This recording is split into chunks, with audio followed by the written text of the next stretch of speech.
All right. So we've started with welcome and introductions.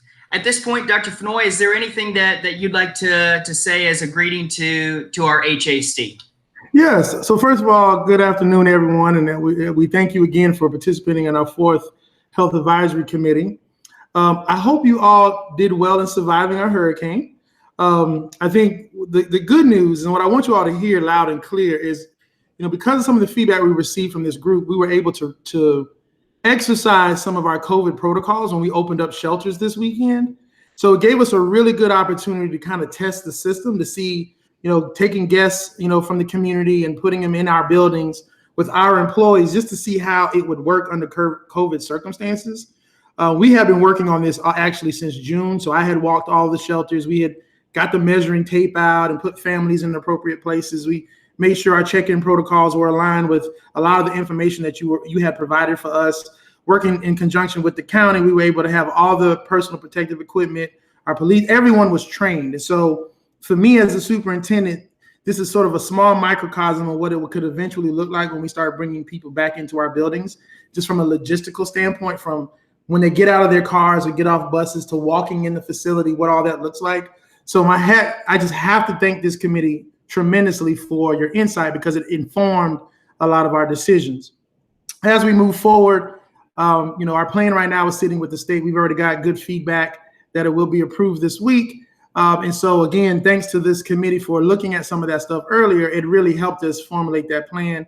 Obviously, with what's happening across the South, especially in Florida, a lot of things are changing as more information comes in. I also want to just acknowledge and recognize that we are asking a lot of you.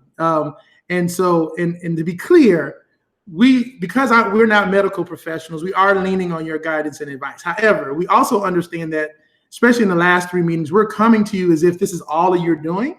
And I recognize and I want to acknowledge that many of you are working full time, just like the rest of us are. And information is moving so fast. But again, your insights have been invaluable to us. We take all of your comments seriously. Our board, we currently have more open records requests and information sharing about this committee than anything that we're doing. So as we finalize some of these last metrics, we're going to get back to this committee at the end of this month because we are formulating our operational plans, back to school plans. And so we're going to pause for about 2 weeks as a team to literally start solidifying all this information that we have, preparing presentations for the community and the board, and we will bring some of those final decisions back. But let me be clear. What I'm realizing, and I want to preface this, we honestly don't have final decisions. Everything is in draft form because everything keeps changing on us. And so we will bring you our most current thinking prior to sort of the August 31st deadline for virtual learning. And then with the understanding that special ed populations and things like that will come back in first phase. We have all of your recommendations for personal protective equipment in our most vulnerable schools has been adhered to. That information has presented to my finance team. As you all are very aware, this entire process is exceptionally expensive, exceptionally expensive. When you think about, as a district, we have 23,000 employees, almost 200,000 kids, 30 million square feet of air-conditioned space. Even from the operational side, just the amount of money it took to change the quality of our air filters and our air conditioning systems was mind-blowing, just how much that stuff costs. So again, I want you to hear from me loud and clear. This is not a waste of your time. We are listening intently. We are taking a million notes, and we will continue to adjust. But we are committed to coming back at the end of the August once we sort of solidify a lot of our plans to kind of run it by you one last time before we start really distributing that information widely across the district. But again, thank you all so much for your time. And Jay, I turn it over back to you. Yes, sir. Thank you for that greeting and opening, Dr. Fenoy. I do want to make mention of Dr. Martha Rodriguez, giving a real shout out to you, Dr. Fenoy, and I think this entire school district team working triple time. Thank you for all that we're doing. But again, that is a reciprocal notion right back to this HAC. Without further ado, we will present our agenda for today and start to work through those high-level metrics and then the tangibles. Because I think we all know Webster's definition of metrics is that it has numbers, and it's a measurement. When we look at, let me find it here, guys, sorry. Here we go. So we've worked through introductory remarks, purpose, and intent. Now we're moving into the alignment of the school district benchmarks and metrics. We've worked with or taken recommendations and aligned with World Health Organization, CDC, Governor's Plan, and throughout the last 3 meetings on what these metrics are, and then ultimately putting numbers attached to the metrics. I'm going to lead us through all 5 of the metrics in conjunction with Dr. Mary Smith, our healthcare specialist for the school district. What I'd ask is that we work through all 5 in presentation, and then we would come back in totality and address each of the metrics. So I will start with presentation of these metrics and the indicators and target parameters attached. First, as we know, this is the new influenza-like illness, the ILIs, if you will, and second being that COVID-like illnesses and the combination of what those 2 look like throughout our community. 3 is new COVID-19 cases or overall positive test percentages. Again, this is directly from the governor's plan, and it is an or statement for our 3rd metric. Our 4th labels hospital capacity, and it's specific to ICU, but also making mention and notice of the inpatient bed capacity at local hospitals, and Dr. Smith will detail out some of those pieces for us. And last but not least, the daily lab positivity and the ultimate breakdown and the target percentage that we're looking to take on with that. As a presenter, it's a little difficult because I can't see you all right now, but I would ask that Dr. Smith, at this point, I'd like for you to walk us through 1 through 5, and then ultimately the indicators and the target parameters that are attached. Thank you, Mr. Boggess. When we look at our first indicator, the new influenza-like illnesses, when we begin to actually define that, we're looking at a daily total of new cases with a 14-day rolling average. So our target for that particular benchmark would be a 14-day downward trend or trajectory. And again, that would be a rolling average. So we're looking at the number we get on a 14-day basis, and then we're dividing that total by 14 to give us our rolling average. And we'll continue to look at that for 14 days, every 14 days, to make sure that that trend continues to go downward.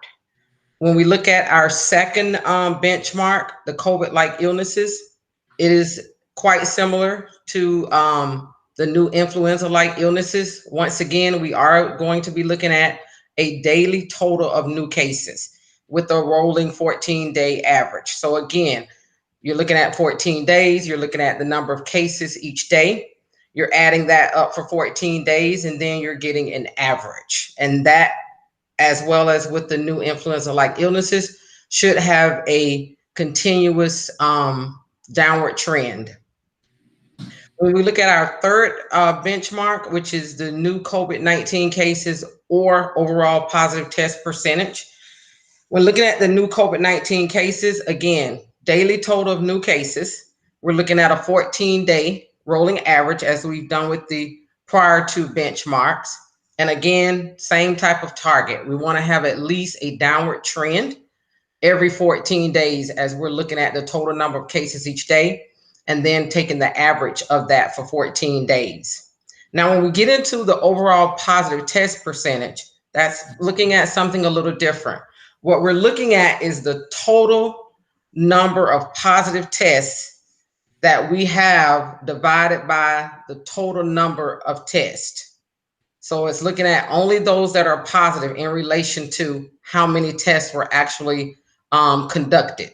And our target for that particular benchmark would again be a 14-day downward trend, but we want that percentage to be less than 5%. So as we keep looking at this, that 5% should, or that number should be less than 5%, and it should continue on a downward trend. When we go to our fourth benchmark, looking at hospital capacity, we not only want to look at the availability of ICU beds, but we also want to look at the availability of inpatient beds, making sure that we reach that target, which is basically the hospitals having at least 31% or more of a capacity to assess or to have patients within that particular hospital. And again, ICU and inpatient bed capacity. The goal is basically for us not to trigger a surge capacity at our hospitals based on COVID cases. And the last metric is our daily lab positivity. That too is similar to our overall positive test percentage.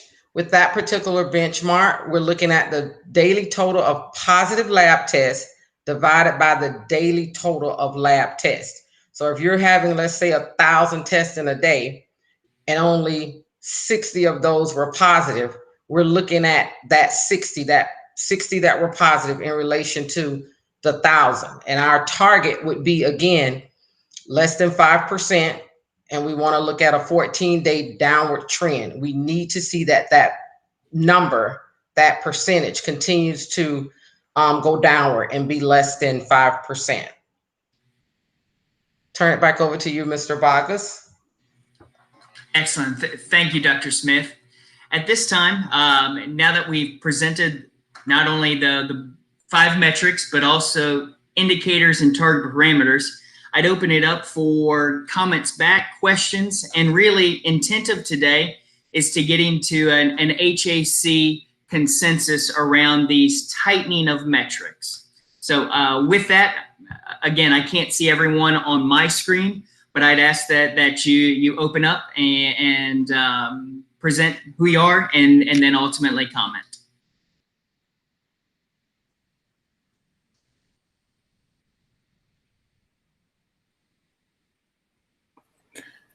Okay, so this is Dr. Robinson. Like, I'm really actually trying to not talk on this, but let me just say, I still think it's critically important that we list these buckets of metrics the way the governor did. So that, you know, the order is really not a big thing, but I think since we have to, since as I understand the state will be looking at this, that we might want to speak his language to him and then put the descriptors and the numbers within each one of his boxes. So the first 2, I think, are on point. As best as I can tell, my computer's acting crazy. So it's the influenza-like illness and COVID-like illness. And then is downward trajectory of documented cases. Yeah, and then I think this is where I got mixed up again on the the 4th bucket is downward trajectory of positive tests. And so there's 2 different test positivities that I think we were considering having as part of our metrics. One is the cumulative positive rate, so that the numerator is in Palm Beach County, the number of positive tests since the beginning of time, so choose your start date, and the denominator is the number of tests taken in Palm Beach County since whenever that was, so the cumulative, and we talked about that being less than 5%. But then the second positive test metric is the daily positive rate in Palm Beach County. And so that would just be the same positive test over total tests, but on a daily basis, and on the rolling average. And I don't know if we said 14 days for that. Then the 5th one is the surge capacity metrics with inpatient hospital beds availability as well as ICU beds. And then the 6th one is the robust testing program. And so I just think it needs to be formatted in his language. That's, you know, and the only other point I need to make right now is this concept of the rolling 14 days when we were talking about ILI and CLI, and maybe it was new cases. That's not to be measured every 14 days. That's every day you get the number, and what you report today is the average of the results for the past 14 days. But there's a number every day, which is the average of the previous 14 days, not measured every 14 days. Understood. Yeah, and that is correct. So just to clarify, Dr. Robinson, so 1, 2, and really 3, you're formatting to make sure that it's with the governor's layout. And, Right. and okay. Could you go back and clarify specifically what you were talking about with 3 between 19 cases and the overall positive test percentage? I want to make sure that we call it that. Okay, so in the governor's plan, what you have as 3A is 1 bucket, downward trajectory of documented COVID-19 cases. So that's 1 bucket. That's bucket number 3. Mm-hmm. Okay, and then bucket number 4 from the governor's thing is it actually reads downward trajectory of positive tests as a % of total tests. And so what he actually has in his plan for I'm calling number 4, it's actually 2B or something in his plan. But anyway, I'm calling it 4, is the cumulative number, right? And so what I suggest is that we have our bucket number 4 is overall positive tests, and that we have A is the cumulative and B is the daily. So not, Alonso, can you hear me? Yeah, we hear you. Hi, Dr. Alonso. I agree with what Dr. Robinson is saying, but in the governor's bucket or in the governor's language, they don't talk about rolling rates, and they don't talk about the value of the 5 as the goal. The goal for the state is 10. I realize you guys want to go by the WHO, but that also might cause a problem if you guys want to follow the governor's guidelines and get it approved by the governor's guidelines. Their goal for both the total positivity and the daily lab positivity, the goal is 10.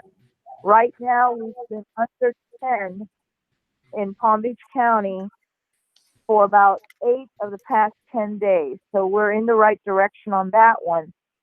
In the total positivity, we're still at above 13, and we have not come down. It's actually going up a little bit, very slowly, but we don't have the real high steep curve like Miami and Broward, but ours is still going up. So I think that one's going to lag behind the daily labs because that's a smaller number, and that one is down to, like I said, today it's 9.8. It's been steady at that for a couple of days, and then it's gone down for the past 10 days. It's been under the 10. That's the goal. So that would be a good thing in terms of the governor's response. If we want to make it go all the way down to 5, we've got to go to the level that we were before we opened.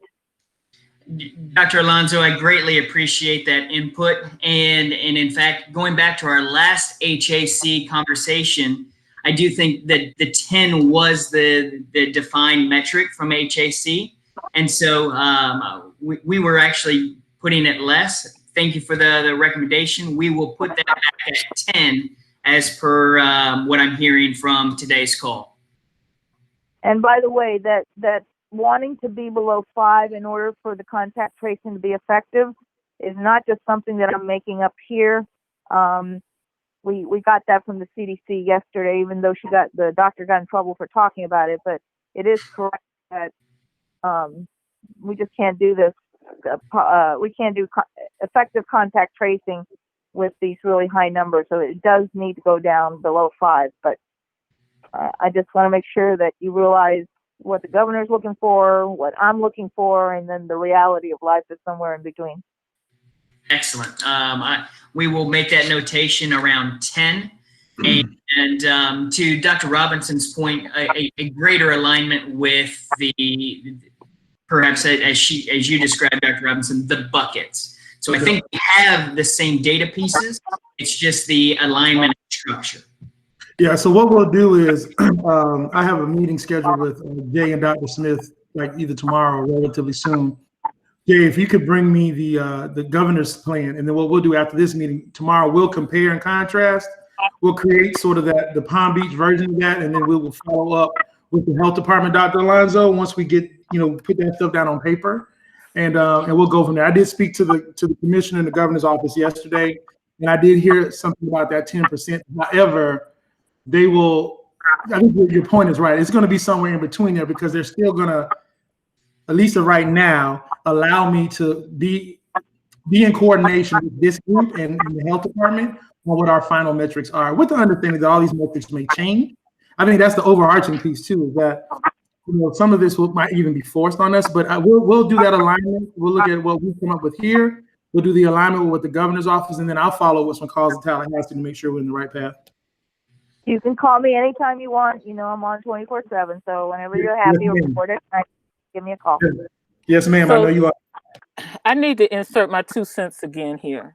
So I want to be really clear. So this is an advisory committee. We had these health professionals on here who are spending their time to advise us. And so I'm going to just say it. Just because the governor says that the goal is 10% does not mean that that is the recommendation from this health advisory committee. Now, we do understand that we're trying to balance between good public health and politics here, right? The purpose of this committee, in my understanding, and it's the superintendent's advisory committee, so he could tell me I'm wrong, is to give him the straight from the public health viewpoint, which does not mean that we just change what this advisory committee is saying because the governor says so. Now, that's my 2 cents on that. But then the other thing I need to add, because the sixth bucket in the governor's plan is this robust testing program, even though his language says robust testing program in place for high-risk healthcare workers, including emerging antibody testing. Well, so I think we have a bucket called robust testing program in place. And then what we discussed before was that the number we would look at in that bucket would be the turnaround time on testing. Now, we had to figure out how we get that, measure that, blah, blah, blah.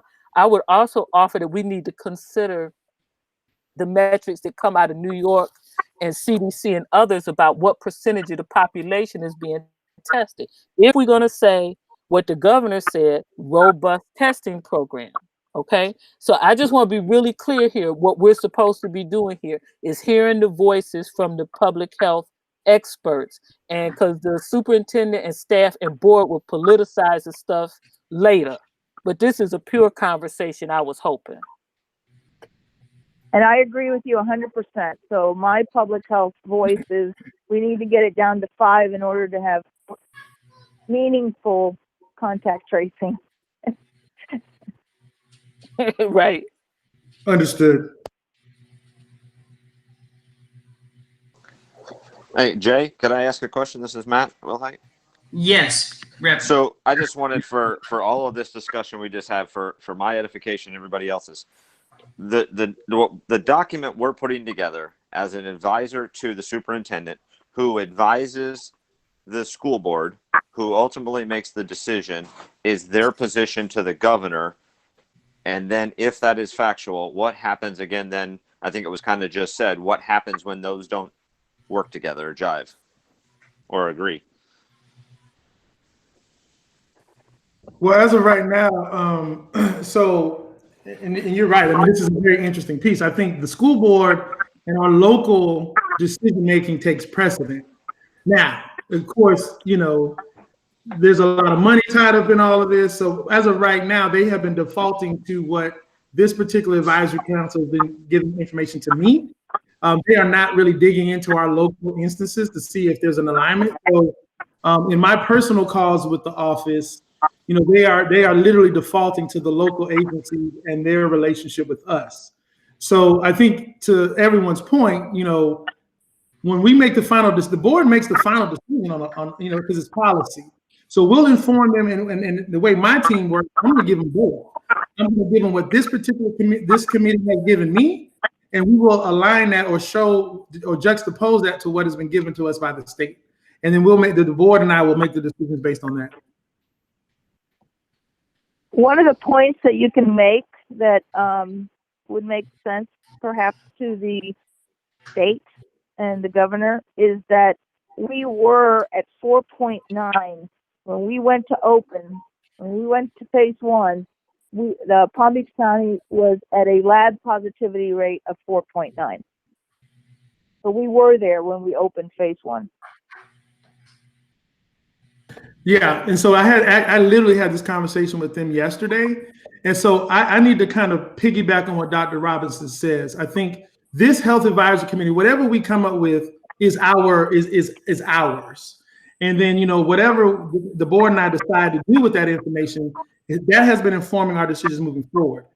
Will there be some sort of negotiation probably in the midnight hour? I'm sure there will be, but I do appreciate and what Dr. Robinson did and what you guys have done up to this point. Is I just need to hear your best thinking, and then we'll do all that other stuff later. So if I can get the best thinking on the record, then that'll inform at least our initial decisions based on the pure information that you guys are sharing. This is Marsha Fishbane. I just want to jump in because I strongly feel that we need to hold it at the 5%. And I just from talking and looking at over some of the more recent studies coming out, I mean, that's where they've been successful, the lower percentage, but the key thing is the testing and the turnaround. I mean, you've got to get it down to that level if we're going to have any chance, and combine it with good contact tracing and testing. And so let me share with this health advisory committee. I've had 2 meetings with the county on testing. I also have another group of people working on what we learned from Ms. Baker and her team is that the challenge was with the labs. And so I get the delay right now. And so there might be an opportunity for the county and the school district to sort of secure our own lab. And so we have people looking into that now to see if that's even a possibility. And so that is something that is on. So I will give you updates on that. But we scheduled a meeting next week. So by the time we have our next meeting, I should know more about the testing protocols. But we've been meeting for like 3 weeks on that. Obviously, all of you know that there is a challenge with getting the information back in a timely fashion. And so the county is working through that now. But we do have a plan in place, working collaboratively with the county on figuring out how we can get testing at the school center. The governor also has made changes on the testing and what's going to be supported at the state site. They're going forward with rapid testing. So I think before long, you're going to see the rapid testing being utilized more and more. Which test are they going to use, Dr. Alonso? Is it Abbott or who? I believe that the one they're looking at is the Abbott oral swab. Okay. So Dr. Malecki's been trying to jump in here. Dr. Malecki?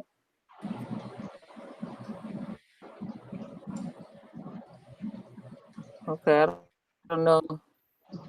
This is Marsha. Okay. Can I just give you an example? It frustrated me when I talked with my daughter in Iowa as a pediatrician, University of Iowa Medical Center, and they've taken it on themselves and developed with their lab, their own testing, so that you have a scenario where my granddaughter was called, she was sick in childcare, picked her up at noon, made an appointment, drive-through testing at 1:25 in the afternoon. When my daughter was called at 9 o'clock that night, the test was negative. And this is PCR, this isn't rapid testing. What I'm saying is it can be done, and that would be ideal. So my daughter knew she didn't have to cancel the next day, her whole day of patients. We didn't need to have the childcare going into closing down. This is what we should have been doing by now. It's being done some places. I'm just throwing out that challenge. I'm so frustrated. Dr. Fishbane, I appreciate your comments around the 5% aspect and kind of bringing us back as a committee around the importance of that 5%. And again, to Dr. Alonso's point around target of 10, but really we really need to get at that 5% for the public health and safety aspect. It's kind of what I hear from you. Mr. Bogues, this is Dr. Barletta Chacon, and we all receive a white paper by email from the Florida chapter of the American Academy of Pediatrics, and they very clearly state that in those locales, those places where there is a high percentage of cases, the districts are recommended to open when they reach 5% or less. It's in the white paper that we all received. Thank you. Is there a way, Jay, can you send that to us so we can have it as part of our artifacts? Yes, sir. Dr. He's from Pediatric Partners, Dr. Chapman. Send it to us. Thank you, sir. Yes, sir. No, that's all I had. Thank you. Okay. Any other comments before we close out this portion of our agenda? Yes, I have a question. Yes, If we ma'am. say that turnaround testing is something that we need to follow as part of our assessment of like where we are in pandemic land, how do we measure that? Like Dr. Alonso, is there something like on the state website or someplace that says average turnaround testing is X? So our people can pull that data?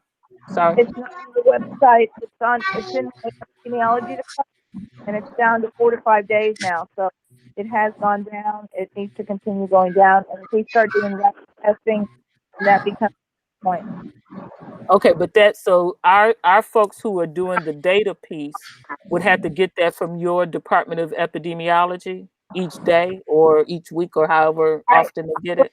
Okay. I will give it to you as you need it. I think weekly would be fine. Right. Thank you. Thank you, Dr. Alonso. Again, the support that we're receiving from your staff and the Department of Health has just been amazing. So continue that collaboration and greatly appreciate. And we'll continue to work through those aspects. That's what we're here for. Yes, ma'am. So we do have I'm going to, at this point, close out our 5 metrics.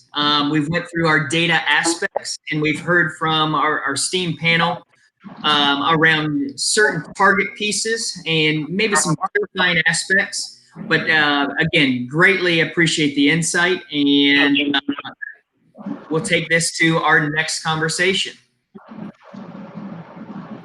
This is Dr. Malecki. May I speak? Yes, ma'am. Hop in here, Dr. Malecki. We were trying to get you earlier. Yeah, I've been on, but somehow I couldn't speak, so I just called in. So thank you. I just want to reiterate the importance of the 5%, less than 5%. It's critical to success, and I think that it would not be in the best interest of the residents and visitors of Palm Beach County or the rest of the state to do anything more than that. And we do need to have a contact tracing metric, which is very important, especially for future dollars, which is of utmost importance to the county at this point. So if for nothing less, the contact tracing approved by the school district would be extremely important if this new HEROES program, CARE Act, gets approved and you can access future dollars. Thank you. Yes, ma'am. Noted, and again, appreciate insight. So we do have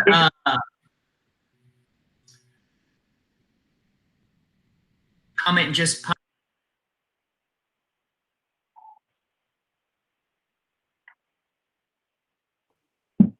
We can't hear you, Jay. Apologies. I was processing her if she had a question in the chat box. It was a comment reiterating the 5% presented by Dr. Malecki and Dr. Fishbane. In doing so, we will move to the next part of our agenda and open discussion forum specific to social distancing today.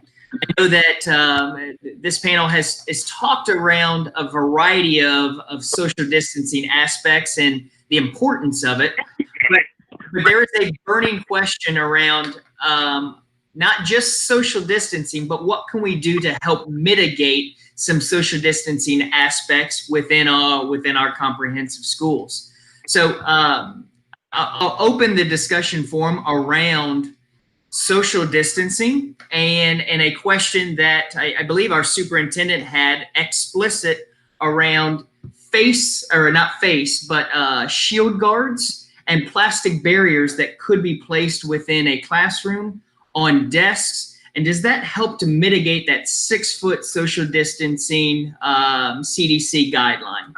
I'll pause there and open the discussion forum for our committee. And let me add a couple of things. So part of what we're experiencing, we are spending a lot of money on COVID, like just COVID related stuff. And I want everyone on this call to understand the reason our costs are so high is because of the volume of stuff we have to purchase, right? And so, as now the latest thing is these desk shields, and, so with 200,000 kids, that's a lot of desks. And so the question becomes, there's a belief out there, and again, part of this whole process is to help us clear up fact from fiction. But there's a belief out there that even my staff members have that if we buy these plastic shields for desks, then the need for social distancing decreases. And that's really what and I don't know that to be true, right? I don't see how it would hurt. However, I'm sure there'd be a million protocols on how to keep them clean, what to do with them. I mean, it's just a practical application of how you install them, how you pull them down, there's a million things. But, that's part of what I need clarity on is, do all of these factors diminish the need for social distancing? Our schools obviously were never built for this purpose.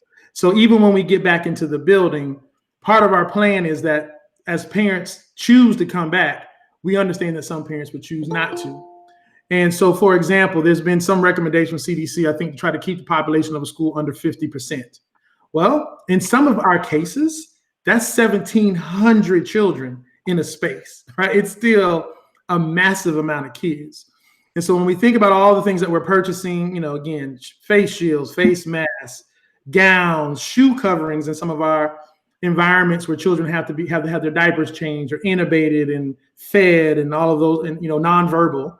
And so I think we've heard like those people should change those protective covering multiple, if not 3 times a day. Well, that adds up over time, right? So we're really just looking for some guidance. And if the truth is that you need all of that plus social distancing, that's fine. I just want to make sure that we're not buying into a statement that these purchases will diminish the need for social distancing.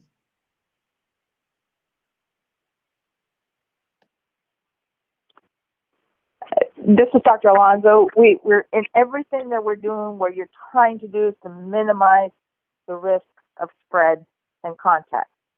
So in my opinion, you don't do one and not do the other. You need to do the physical distancing, and you're adding the masks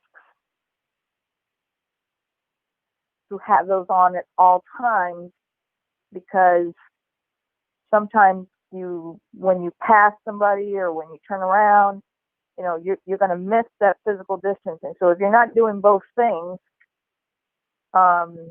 you're more likely to be able to spread it to a teacher or to somebody else. So everything together is more powerful than any one thing by itself. If we're in a different situation and this was mandated statewide, that would help a lot, but that hasn't been done yet. So we got to deal with the reality of what we have here in each county.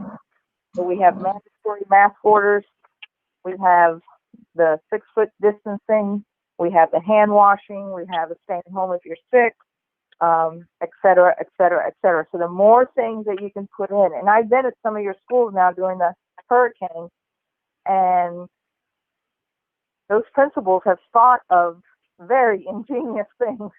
I went out there to Belle Glade right before the storm, and it's just amazing the things that they've put together. So the more we put, the better. It's all about mitigating and trying to reduce the risk.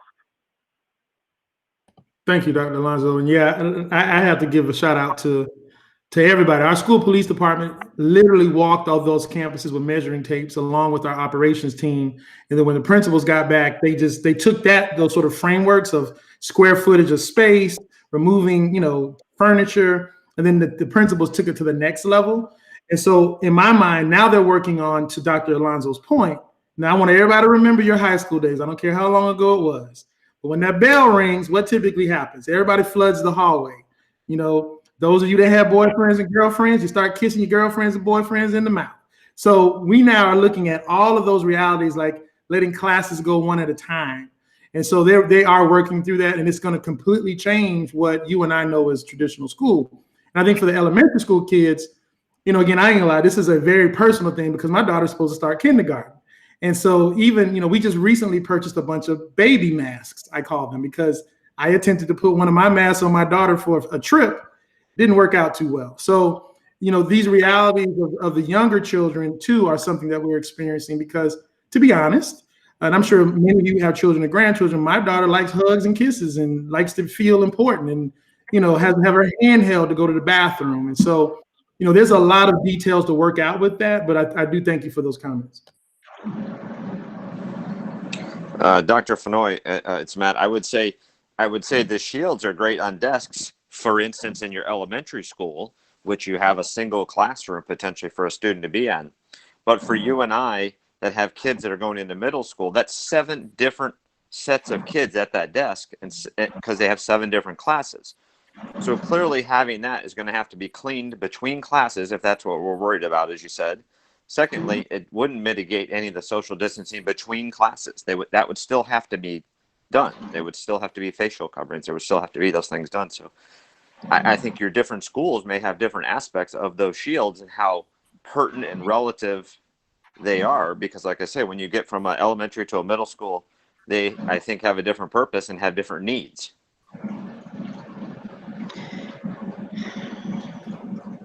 So I agree. Well, and I would argue high school is even more of a challenge because, I don't know how many people have ever seen me in person, but could you imagine a whole classroom of 6'4", 300-pound kids, so-called social distancing, And so I think as we think about how different it will be, I think a lot of it is going to be, to be honest, ladies and gentlemen, I can envision principals getting on the loudspeaker system saying, okay, classroom 101, you can now move to like literally a logistical movement of masses of people every day to try to make them safe, not just ringing a bell and everybody go where they go. So it's going to be much more regimented, I guess is the word, and scripted.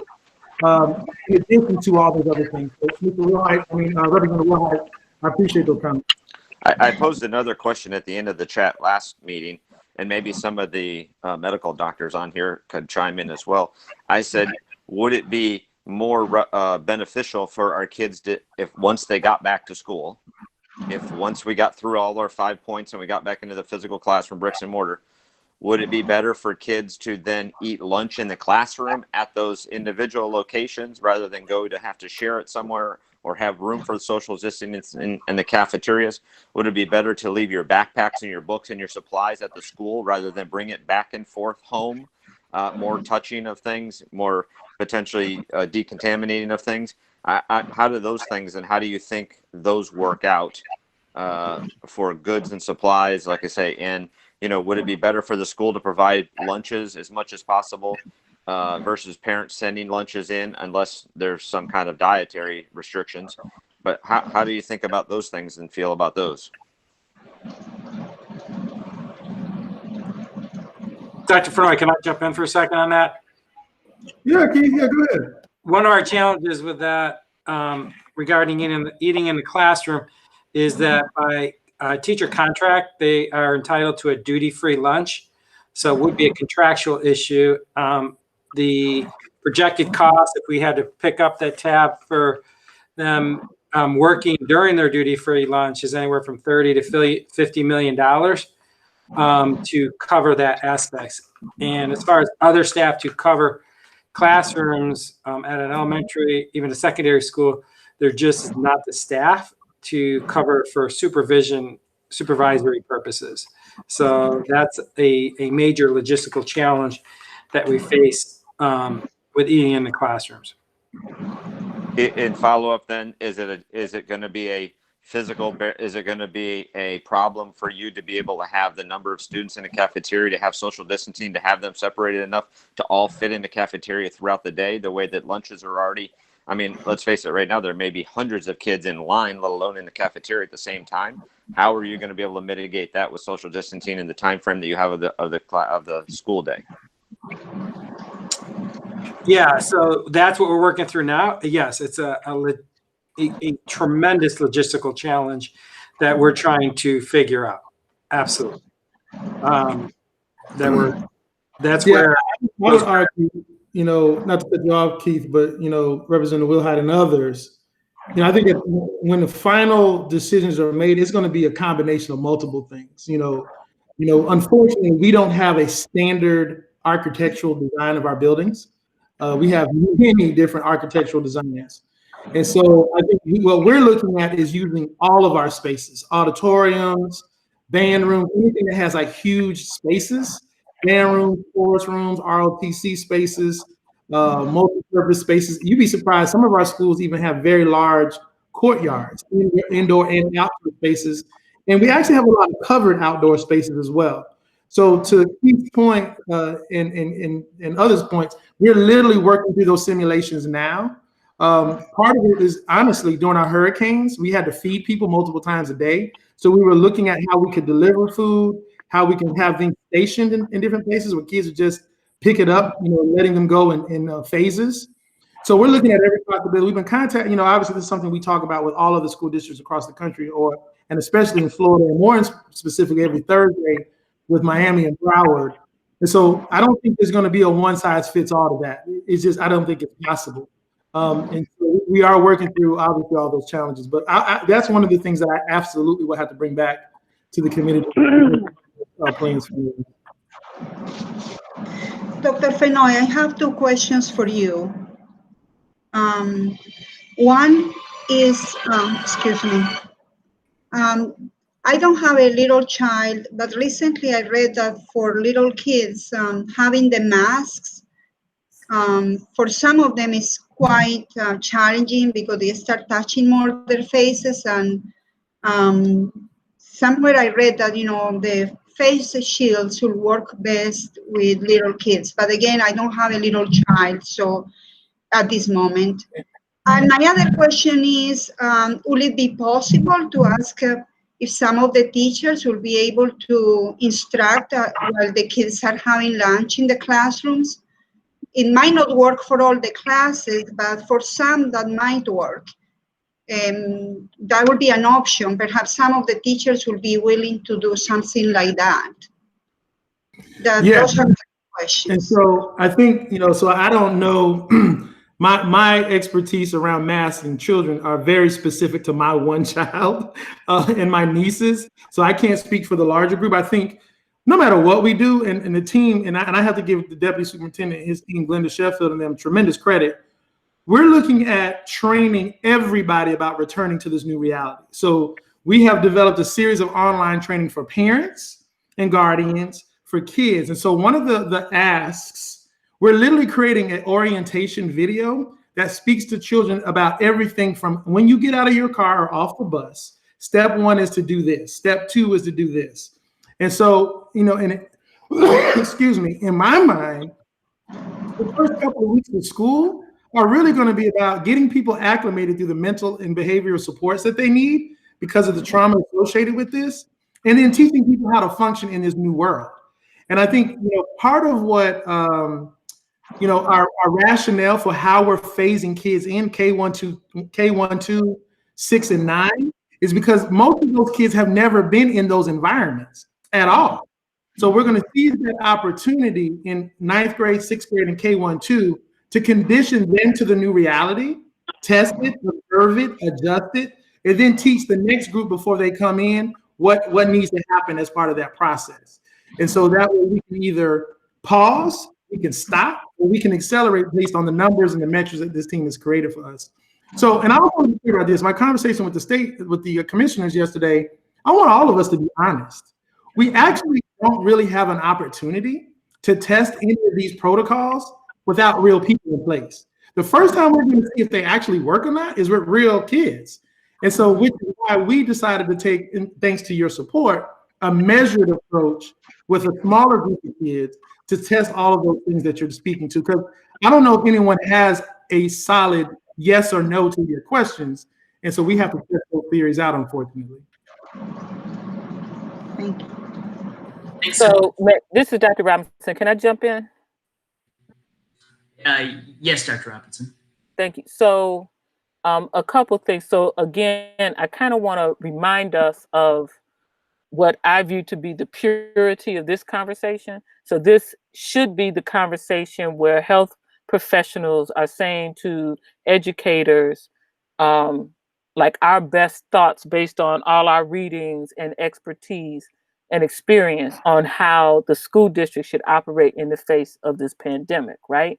And so to Representative Wilhite, absolutely everything I've ever read had children not intermingling, going to get their lunch or anything. So the issue about how much it would cost the district and agreement with the teachers union and all that, that's a political problem. That's not, in my opinion, the conversation here. The conversation here, again, is for the medical professionals to share our expertise. The politicians gonna do what we have to do to try to make, you know, both ends meet, so to speak, right? That's not this conversation. But the other thing I want to put out here in terms of the purity of thought, if you don't mind, and I know this is almost like throwing a hand grenade, but it's precipitated by some of the things in the chat about middle school and high school. And so with this recent information that came out a week or so ago from Korea, and this transmission, this one contact tracing study that appeared to me to be a good study. You guys can tell me it's not, but really showed that children ages 10 to 19 had a higher infection rate and higher transmission rate than adults, which made my hair catch on fire and made me think that we really need to consider rethinking our plan.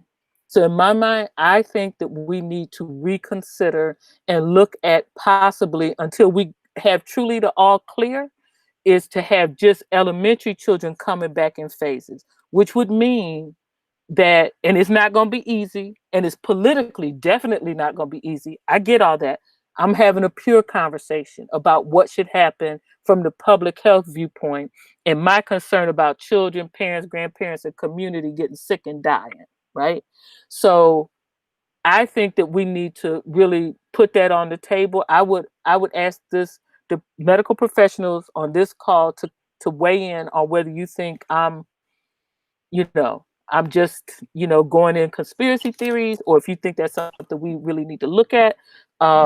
Because if it's something you think needs to be looked at, then that's going to be a whole lot of conversations in that district building. So this is Marcia, ready to jump in, because I actually brought that up on one of our earlier advisory, even before we had some of that study, thinking from another perspective, even before we had that, as far as child development as a pediatrician. And I was just looking at a study also from Australia. It's interesting. They kept their schools open through that, but it was primarily for the first responders and other essential workers, so that the children and the younger ones had someplace to be that was safe. So I'm just supporting that concept of thinking, I haven't seen the plan in a while, but I seem to remember it was first opening the lowest grades. And then the second phase was adding in 6th and 9th grade. And I had just suggested maybe rolling through elementary more. I would think from a parent perspective, that would be supportive of those. And from the other perspective of the younger the child, we know, I don't need to tell you.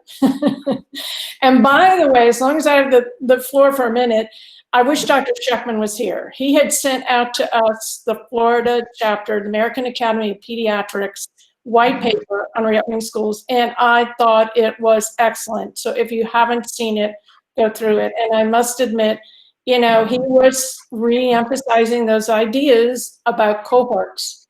And the more that was being discussed, the more we can keep children with certain groups, because once we have them going off here to lunch and somewhere else for that, then when we start doing the contact tracing, good luck. You're going to have a much more complicated situation too. So keep all those factors in mind. So incredible conversation. I think we've hit a variety of different pieces that would fall under the umbrella of social distancing, which was our topic for today. I'd kind of, just as moderator role, steer us back to kind of a leading question that we had. Are there pieces of apparatus, whether it's those guards or a classroom, that we could reduce the 6 feet within a classroom with a device, a apparatus, a shield of some sort? Just kind of expanding on that piece, because I know we started to hit it, and Dr. Alonso did a great job reiterating that that these CDC pieces are still an and. Mask and social distancing are the best way to mitigate COVID-19. It's not an or at this point. So I bring it back to the committee. Can we get some of our folks to weigh in on that specific question? I personally think that if they are going to be indoors, if they are going to be indoors, my position is that we should keep the 6 feet. Now, if they can go outdoors, there's some instruction outdoors, we might be able to lower the distance. And I agree, the white paper is a wonderful source for everybody to look at. But yeah, to lower those 6 feet indoors, I'm not so sure about that. I think we should keep the 6 feet indoors, even if they have a mask. That's my personal and professional opinion. Well, let me say this to the group. I think, we know that all of this stuff is guidance. We also, I will say this from my perspective as superintendent. So I often tell my team, so if the guidance is 6 feet as sort of the most, cautious approach, then that's where we're going to start. Now, and I think that it kind of goes back to the reality. Like if I have a classroom that's only 200 square feet, I'm only putting about 5 or 6 kids in there, right? So we have to understand that. And what other spaces can we use? And so I think 6 feet as the minimum to start.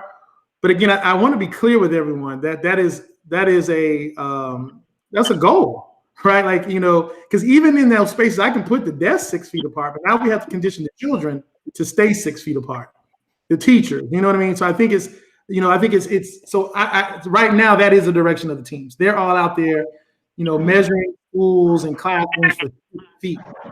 I've heard that loud and clear, and I'd rather stay there than trying to say, well, try to interpret, well, maybe we can use less feet. I think we start with 6 and we leave it there until circumstances change. I just don't see how we can do anything less than that, in my opinion. So I'd rather just say we're going to start with that 6 feet and do everything in our power to accommodate that, utilizing all of the spaces that we have within the district. Because even in a harsher reality around CDC guidelines around our buses. Well, 6 feet on a bus means I'm probably going to have about 10 kids. The bus is built for 60 or 70 children. And so, these are just realities that we're just going to have to put out there and let people know that if you want to ride the bus, and we have these expectations, you must wear a mask, you must. Well, if you don't want to get on the bus, you just can't get on the bus. If you're not willing to follow these rules. And I think it comes to that sort of point with us where we have to just, I'd rather start as tough as we can and lessen those rules up later than starting loose and then trying to tighten up as things become progressively worse. Thanks, Dr. Fenoy, for that response. Looking at the chat box, David Summers is actually with Dr. Shabar and Dr. Andrick from the healthcare district. At this point, ladies and team, would you like to weigh into this conversation? Hey, Jay, can you hear us? Yes, sir, I can. Okay, here they are. Hi, good afternoon, everyone. This is Dr. Andrick. I'm really appreciate this opportunity to talk, although I joined the meeting late. Dr. Shabar was listening from the beginning, and I really hope that moving forward, we will have opportunity to participate regularly in those meetings. Dr. Fishbeck, good to hear from you. Long time no see. We hope that we will contribute to this health committee, especially in our roles of leading 200 school nurses that you have in your schools. Some of you are aware that recently in healthcare district, we did some changes in school health leadership, and we hope that moving forward, we will have more to offer and be part of solution. Listening all this discussion, and Dr. Jabbar updated me a little bit about input about regarding testing. I talked to Dr. Alonso briefly a few days ago that independently from this discussion, I was actually in exploring our new role with school health, did talk to Abbott representatives because we are implementing rapid testing in our clinics. And in that discussion with their leadership, I mentioned our situation with school districts that we have a privilege of having 200 nurses in 170 schools. And I asked them if we would ever entertain the idea of having rapid point of care testing in our schools, how realistic it is. And they told me that they would be able to provide us Abbott machines by September. I asked for 170, and I got confirmation from their main regional director that we would be able to have Abbott machines in our schools by September. I listened to this discussion about articles. I don't know if medical physicians on this call actually read those articles, but it's more and more discussion about need for more rapid tests, even if that means lower sensitivity. Abbott is coming actually with antigen tests because they're anticipating very shortly need of ongoing college and school tests every second day. So I listened to comment about article from Korea and maybe need to even further postpone even with decrease of percentages in our county opening of schools, but more and more medical community, rural health actually is talking about that this situation will be actually a reality for next couple of years.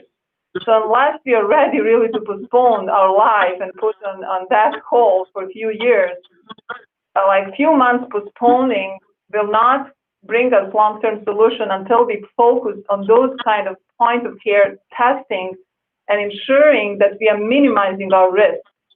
I'm talking really very kind of unplanned here, but I just wanted to introduce the idea that we can expect that testing at any point of care, doesn't matter if it's organizations, employees' health, or schools or colleges, everybody's trying to rely on those rapidly appearing tests that will give us really great tools to deal in this situation while everything is very non-optimistic, this is the only kind of optimistic thing that medical society is expecting can change how we deal with it.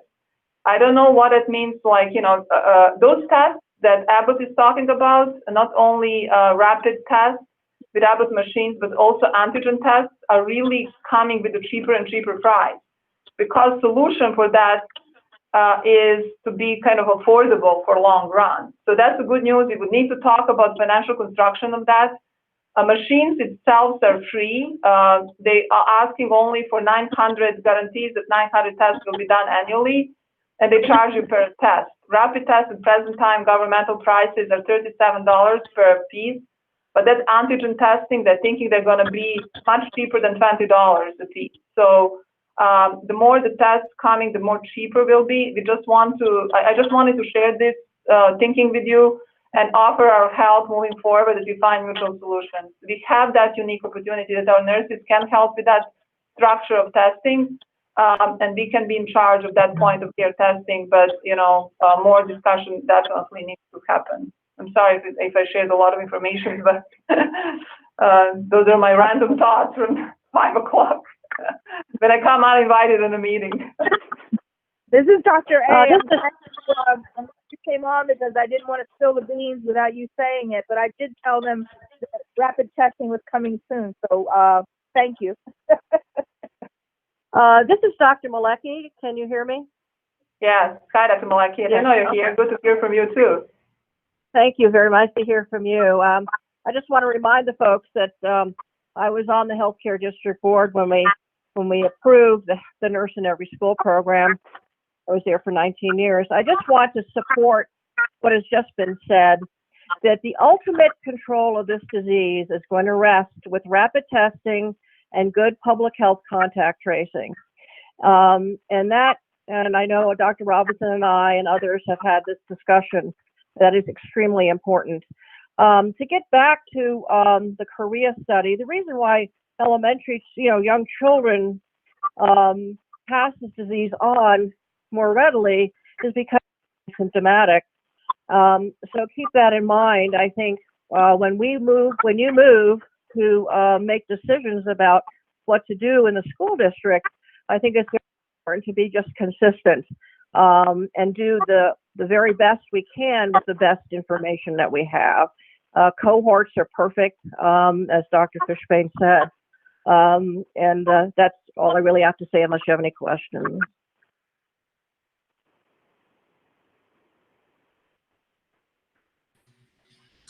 Well, I'd certainly say welcome to the team, to the healthcare district, to Dr. Andrick.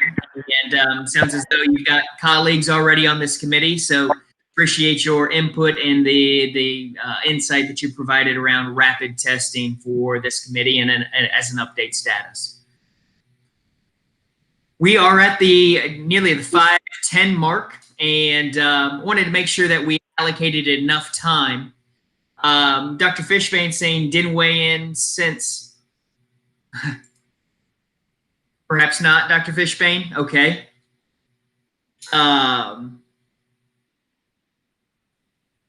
As it stands at the 5:10 mark, I want to make sure that we left plenty of time for this robust conversation. So before we would close out on any of those pieces, I would open one last time around any pieces to social distancing that you think will help our superintendent and this staff to make the best informed decisions to help protect our students, both with masks and social distancing.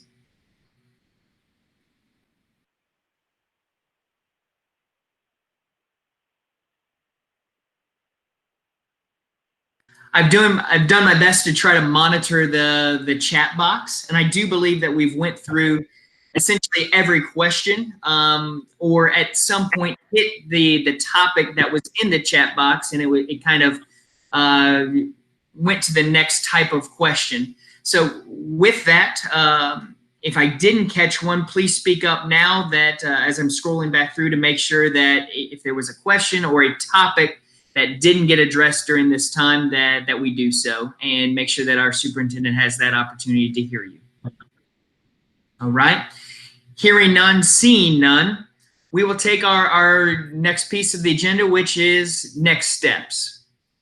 As we've kind of set a cadence around making sure that Dr. Fenoy has the most up-to-date information, we will be sending out the next calendar invite. And what that looks like, he will determine. But before we close, I want to make sure that he has the opportunity to say any final remarks, or on his behalf, I will make them. Jay, Kevin McCormick, Director of ESE. One quick point of clarification I want to bring to the committee, only because we are moving forward with the purchase of PPE for our students with severe medical complexities. I did consult with Brenda, Department of Health, Dr. Scheckman, as well as Dr. Smith. And I did want to bring one point that we discussed here just for clarification. N95, KN95 masks are only going to be needed for children with where we have direct access to the lungs. So they have a tracheotomy tube or they function on a ventilator, that children with medical complexities are going to need staff around them with the KN or N95 masks. Those students will only need staff around them with the surgical masks on. Can I get input from this committee on that before we finalize that purchase? This is Dr. Alonso. I agree. Thank you. I agree. Wait, can I restate the question? Are you Sure. saying who is gonna wear the N95s or KN95s? The staff working with children who Okay. already have a trach or functioning respirator. Okay. And then you said something about a surgical mask, and that's what confused me. Yeah, the surgical mask will be for all other students who are in our schools with medical complexities. That'll be the staff working around them. So that's type Okay, got it. These Okay, guys- I'm good. Kevin, I greatly appreciate you bringing up that question. This is certainly the right committee to ask that question to. And I think you've got a unanimous consent around agreed. And I appreciate that. Yes, sir. Appreciate your comments. Kevin, I want to, so yes, I agree. Yeah, you sent us a pretty big bill on that one. So I need the support. I just want to be sure we're spending our money the right way, Dr. Fenoy. No, I understand, but yeah, it is a lot of money. But thank goodness that this committee supports it. So I'm good with that. Jay, I'll go ahead and make my closing comments. For the sake of time, we have a storm rolling in, so I know this internet might jump down. But again, I think this is a very productive meeting. I want to thank all of you, Dr. Robinson and others, for keeping Jay and Maris for keeping us focused and answering these questions. Again, our next steps, I will be bringing back more now the team has much clearer direction. Obviously, everything's happening around us. This gives us a couple of weeks to really work and try to finalize some of these decisions and really get these things in order. I just want to let this committee know, we've ordered a lot of equipment. And so right now, we're just trying to make sure that we have the right things. We're using them appropriately, training people appropriately. We have the protocols, not if, but when COVID cases find themselves popping up in our schools, what we're going to do. And so we're working through some of those things. I will say, though, even though we will definitely be meeting again in August, this is a committee at some point that I actually would love to turn over to the board. The board actually has a series of advisory committees. So I don't think financially I could hire a chief of health and advisory. But I think at some point, I think each board member, especially once we get through this, I don't see this. I think I heard a comment. I think a committee like this has to be in existence for a very long time. I truly believe that now. I don't know if I actually believe that at the beginning. But I think there's a way I think this is the type of advice we need to hear as non-medical professionals on a consistent basis. So I appreciate everybody. We're going to take all this information back, synthesize it, really create some strong language, work with our board. And then before this, we actually get back into the building.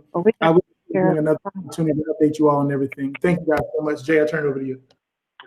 Yes, sir. Again, thank you, Dr. Fenoy, and this HAC. As you heard from the superintendent, really relied upon recommendations going to the school board. As always, we will continue to be in contact, setting up the next meeting.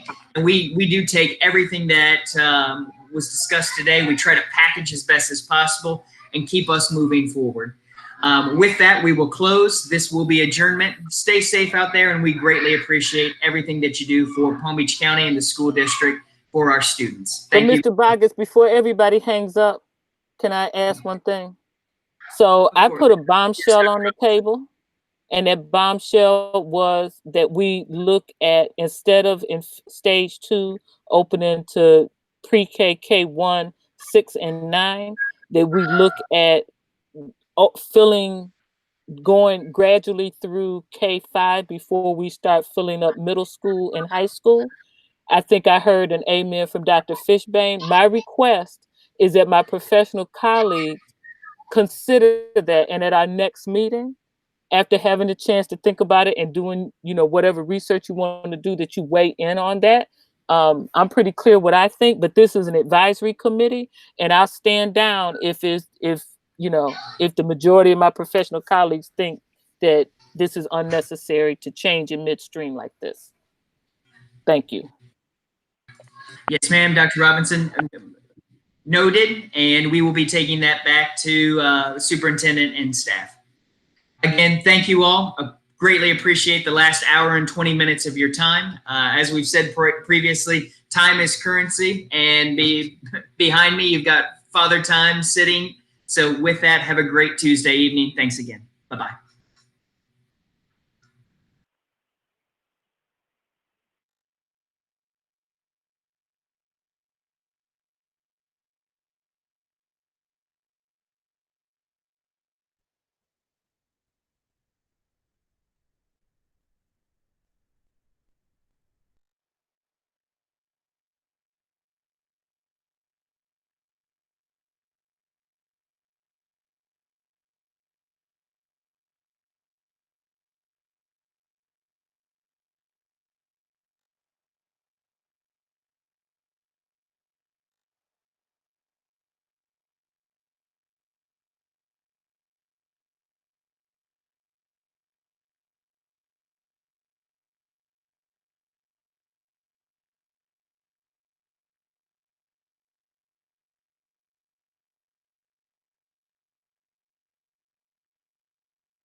Does your wife do the same as mom?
He's still, you're right.